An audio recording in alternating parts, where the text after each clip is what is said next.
نحمدہ و نصلی علی رسولہ الکریم اما بعد۔ آج کے دور کا سب سے بڑا فتنہ جس نے پوری دنیا کو لپیٹ میں لے لی ہے، لگ بھگ 600-700 ارب آبادی میں سے 500 ارب آبادی اس مصیبت کے اندر مبتلا ہے۔ جوان ہوں یا بوڑھے، لڑکے ہوں یا لڑکیاں، بچے ہوں یا بچیاں، وہ سب اس مصیبت میں اس قدر جکڑ چکے ہیں اور اس قدر گرفتار ہو چکے ہیں کہ صرف یہ نہیں کہ ان کا اس مصیبت سے نکلنا مشکل ہے بلکہ اب ناممکن ہوتا جا رہا ہے۔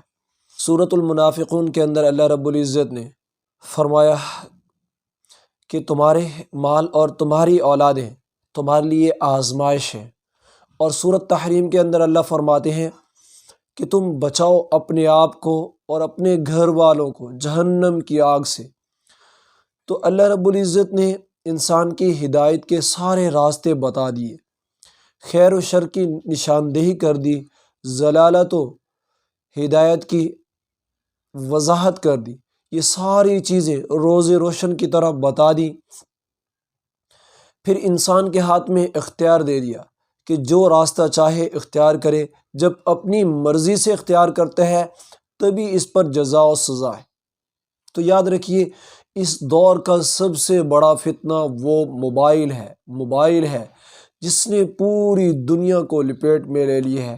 شہروں یا دیہات، تمام تر لوگ، بڑے ہوں یا چھوٹے، بچے ہوں یا بچیاں، سارے اس مصیبت میں جکڑے جا چکے ہیں۔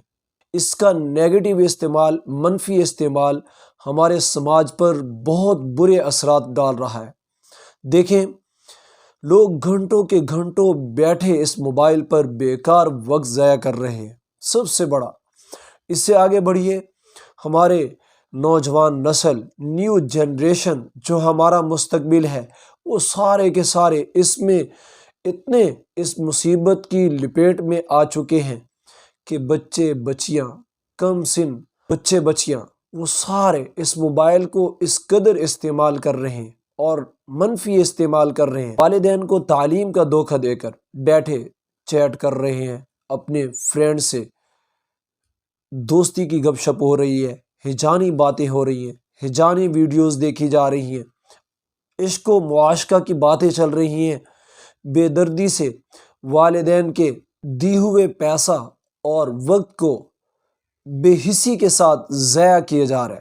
دیکھیے، اس موبائل نے ہمارے سماج کو تباہ کر دیے، اس کے نیگیٹو استعمال نے ہمارے معاشرے کے اندر اقدار کو پاش کر دیے ہے۔ اولادیں نافرمان ہو رہی ہیں، میاں بیوی کے اندر پھوٹے پڑ جاتی ہیں، نوبت طلاق تک پہنچ جاتی ہے، اور یہاں تک بات پہنچی کہ شوہر بیچارہ تھکا ہارا سارا دن کا کام کر کے شام کو گھر پہنچتا ہے، بیوی موبائل کے اندر محو مست ہے اور کھانا اٹھا کر دینے کے لیے تیار نہیں۔ وہ بیچارہ کھانا اٹھاتا ہے اور یہ ایکسکیوز کرتی ہے، جی میں مصروف ہوں۔ اب مصروفیت کیا ہے؟ کسی دوست کے ساتھ گپ شپ چل رہی ہے، کوئی فحاشی اور یعنی کے پروگرام دیکھے جا رہے ہیں، کہیں پہ لائیو چیٹنگ ہو رہی ہے، اس طرح کی لغویات کے اندر مصروف ہیں کہ اپنے رشتوں کے احترام کو بھی بھول چکے ہیں۔ یاد رکھیے، اس کو اگر ہم نے اسی حال پہ چھوڑ دیا تو یہ ہماری نئی نسل کو، پورے معاشرے کو لپیٹ میں لے لے گا اور تباہ و برباد کر دے گا۔ تو اس پہ نظر رکھنے کی ضرورت ہے کہ ہمارے گھر کے اندر کون بچوں میں سے، بچیوں میں سے یا گھر کے افراد میں سے کوئی اس کو نیگیٹو تو استعمال نہیں کر رہا۔ اگر کوئی آدمی منفی استعمال کر رہا ہے تو اس پہ نظر رکھیں، اس کو وقت پر ہی روکیں۔ اگر بات آگے بڑھ گئی تو یہ آپ کے ہاتھ سے نکل جائے گی بات۔